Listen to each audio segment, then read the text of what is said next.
Gaza മുനമ്പിലെയും ലബനനിലെയും സിറിയയിലെയും സുരക്ഷാ മേഖലകളിൽ Israel സൈന്യം അനിശ്ചിതമായി തുടരുന്ന സാഹചര്യത്തിൽ ഇസ്രായേൽ പ്രതിരോധ മന്ത്രി ഇസ്രായേൽ കാറ്റ്സിന്റെ പ്രസ്താവന തന്നെ പ്രദേശത്ത് സൈനിക അധിനിവേശം അവസാനിപ്പിക്കാൻ ഉദ്ദേശമില്ല എന്ന് ഇസ്രായേൽ ഭരണകൂടത്തിന്റെ സൂചന തന്നെയാണ്.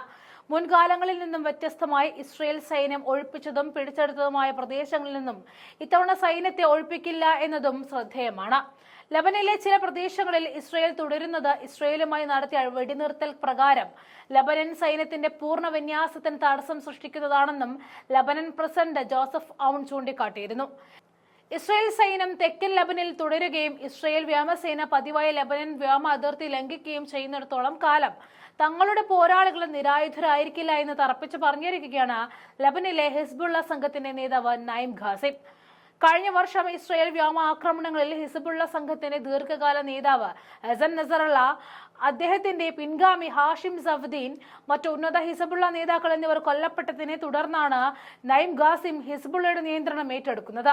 14 മാസമായി ഇസ്രായേലുമായുള്ള ഹിസ്ബുള്ളയുടെ ഏറ്റവും ഒടുവിലത്തെ യുദ്ധത്തിൽ അമേരിക്കയുടെ മധ്യസ്ഥതയിൽ നടന്ന വെടിനിർത്തൽ കരാർ പ്രകാരം ഹിസ്ബുള്ള തങ്ങളുടെ പ്രതിബദ്ധതകൾ നടപ്പിലാക്കാൻ ഖാസിം പറഞ്ഞു. വെടിനിർത്തലിന്റെ ഭാഗമായി ഹിസ്ബുള്ള തെക്കൻ ലബനന്റെ ചില ഭാഗങ്ങളിൽ നിന്നും പിന്മാറുകയും ലിദാനി നദിയുടെ തെക്ക് ഭാഗത്തുള്ള സൈനിക സ്ഥാനങ്ങളും ആയുധങ്ങൾ ഉപേക്ഷിക്കുകയും ഇസ്രായേൽ സൈന്യം ഇസ്രായേലിലേക്ക് പിൻവാങ്ങുകയും ചെയ്യണമായിരുന്നു. അതേസമയം ലബനൻ സൈന്യം ഹിസ്ബുള്ളയുടെ സ്ഥാനങ്ങൾ ഏറ്റെടുക്കുകയും UN സമാധാന ദൗത്യത്തോടൊപ്പം തെക്കൻ സുരക്ഷ ഉറപ്പാക്കുകയും ചെയ്യണമായിരുന്നു. ഫെബ്രുവരിയിൽ തെക്കൻ ലബനിൽ നിന്നും ഇസ്രായേൽ തങ്ങളുടെ സൈന്യത്തെ ഭൂരിഭാഗവും പിൻവലിച്ചുവെങ്കിലും ലബനൻ പ്രദേശത്തിനുള്ളിൽ 5 സൈനിക പോസ്റ്റുകൾ നിലനിർത്തിയിരുന്നു. ഇത് വെടിനിർത്തൽ കരാറിന്റെ ലംഘനമാണെന്നും ലബനൻ ചൂണ്ടിക്കാട്ടിയിരുന്നു.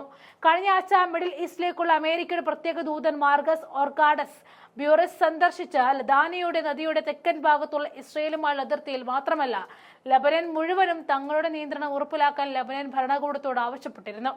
ഇസ്രായേലി ആക്രമണത്തിന് മറുപടി നൽകാനുള്ള അവകാശം ലബനീസ് ഷിയാസ് പ്രസ്ഥാനമായ ഹിസ്ബുള്ളയ്ക്കുണ്ടെന്നും ഖാസിം പറഞ്ഞു.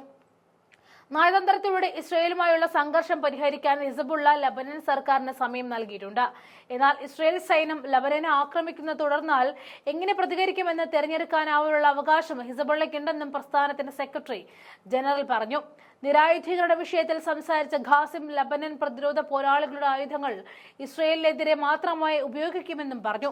ഹിസ്ബുള്ളയും ലബനൻ സൈന്യവും ഇസ്രായേൽ എന്ന പൊതു ശത്രുവിനെ പങ്കിടുന്നുവെന്നും സെക്രട്ടറി ജനറൽ ഊന്നി പറഞ്ഞു. രാജ്യത്തിന്റെ പ്രതിരോധ തന്ത്രത്തെക്കുറിച്ചുള്ള ഒരു അന്തർ ലബനൻ സംഭാഷണത്തിലുള്ള ചട്ടക്കൂട് നിർവചിക്കുന്നതിൽ ലബനൻ പ്രസിഡന്റ് ജോസഫ് ഔൺ പ്രാഥമിക ഉത്തരവാദിയാണെന്നും ഖാസിം പറഞ്ഞു.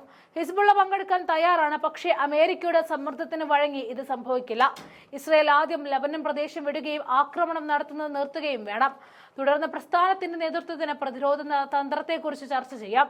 പക്ഷേ ഹിസ്ബുള്ളയുടെ നിരായുധീകരണം ചർച്ച ചെയ്യപ്പെടില്ല എന്നും ഖാസിം വ്യക്തമാക്കി.